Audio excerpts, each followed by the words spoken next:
Rewind to summer 1997. The first discovery near Hempstead Lake brings a predictable on-scene choreography. Taped perimeters, windbreakers, blue tarps, a call to the medical examiner. The remains suggest dismemberment. In later years, additional remains surface closer to the barrier beaches. A path begins to take shape, but it's not linear. It's a scatterplot. Site A, date X. Site B, date Y. Investigators are trained to resist the tidy stories we invent to link dots. They collect, preserve, and wait for technology to catch up. That's what most of the next 2 decades would be waiting. Now the technology arrives. Genealogy didn't just name the dead. It built a tree and a force multiplier. By 2025, agencies partnering with specialized labs could take a compromised sample and enlarge it into a lead. Once police say the name Tanya Jackson, canvas work changes. You can interview. You can map relationships. You can test DNA from known connections. Investigation is not only microscopes. It's also social geometry nodes, edges, pressure points. Early December 2025 in Tampa. Plainclothes officers, a morning approach, a quiet arrest. The trip north is procedural gravity. Extradition to Nassau County, then arraignment. The public record names the courtroom, the plea, and the upcoming date January 16th and quotes the district attorney. Not a serial murder, but violence by a person she trusted. It's a simple sentence with a heavy frame. Trust is the weapon in many domestic homicides. On screen, airport floodlights, portable stairs, breath fogging the night. Off screen, paperwork warrants, evidence logs, chain of custody forms moving with the suspect. The public always wants the why. The truth is, courts rarely deliver a why that satisfies. We have allegations and counterclaims.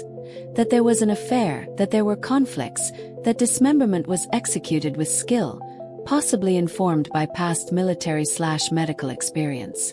Defense attorneys tend to puncture such claims. Inference is not proof, and precision is not the same as surgical expertise.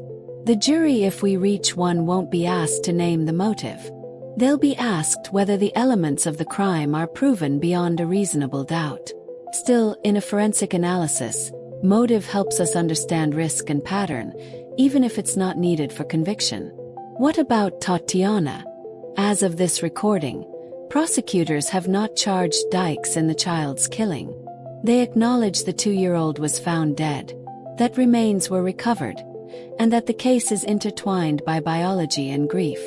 But charges require evidence that meets the burden.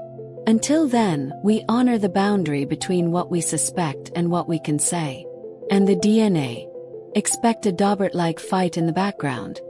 Collection questions, mixture analysis, probabilistic genotyping, potential secondary transfer hypotheticals. Prosecutors will present chain of custody and statistical support. The defense will interrogate every link. The law has already set the stage.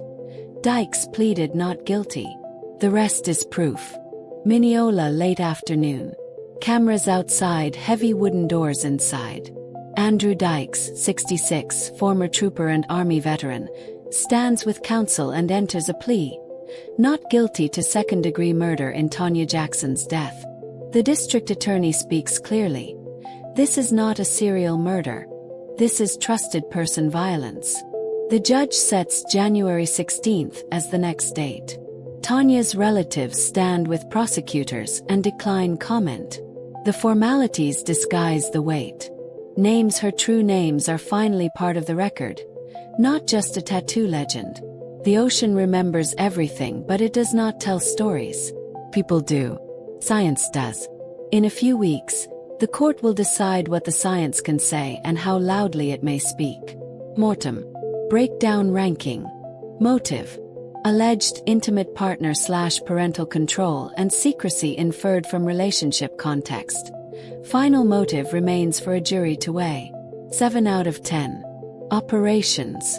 Alleged dismemberment and multi-site disposal indicate planning and attempts to delay identification.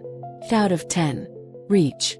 Case spans decades, multiple locations, New York discovery, FL arrest, and multi-agency cooperation, including genealogy. 7 out of 10. Terror impact. 28 years of anonymity for a mother and child, compounded by public fear from Gilgo proximity before separation by officials. 9 out of 10. Execution style. Methodical concealment. Reliance on modern DNA and investigative genealogy to break the case. 8 out of 10. Mindset. If allegations are proved, behavior suggests instrumental. Affect blunted decision-making oriented to concealment, not compulsion. Presumption of innocence applies. 7 out of 10. Final case rating. 7.7 out of 10.